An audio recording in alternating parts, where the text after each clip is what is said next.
Trump की अपने देश में क्या पोजीशन है? अपने सेकेंड टर्म के सेकेंड ईयर में आ गए ये, और जनता का समर्थन लगातार खोते जा रहे हैं।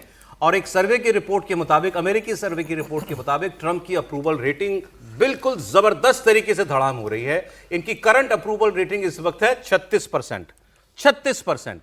अब फॉर कंपैरिजन, अभी लास्ट रिसर्च में मॉर्निंग कंसल्ट में नरेंद्र मोदी की रेटिंग थी 70%, 75% शायद, जो भी।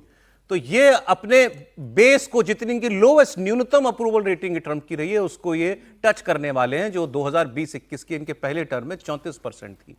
तो 36% पे तो ये आ चुके हैं। 60% जनता कह रही है कि हम ट्रंप के काम से निराश हैं, और उन्होंने ट्रंप के अभी के दौर को खराब कैटेगरी में रेट किया। It is a bad phase for America.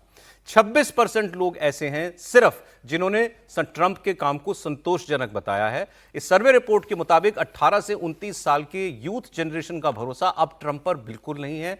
ये अप्रूवल रेटिंग 31% है, मतलब यूथ में केवल 31% की अप्रूवल रेटिंग है उनकी, जो इशारा कर रही है कि युवा वोटर्स, स्टूडेंट्स, ये ट्रंप से बिल्कुल नाखुश हैं। 30 से 49 साल की उम्र आयु के जो पब्लिक है, उसमें इनकी रेटिंग थोड़ी सी बेहतर है, 35% के करीब है, मतलब यहां भी 65% ट्रंप के खिलाफ है। 50 प्लस कैटेगरी में 42% लोग ट्रंप को ठीक समझ रहे हैं, 58% वर्ग जो है ये भी ट्रंप के खिलाफ है। तो ये अचीवमेंट है ट्रंप की एक साल के कार्यकाल की। ट्रंप की बहुत अच्छी रेटिंग होती तो न्यूयॉर्क का मेयर का चुनाव हारते ही है।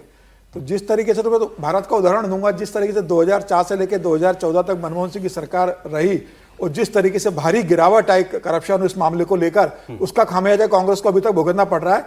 तो वैसे ही अगर जो ट्रंप शासन कर रहा है, इसका खामियाजा रिपब्लिकन भुगतेंगे अगले चुनाव में।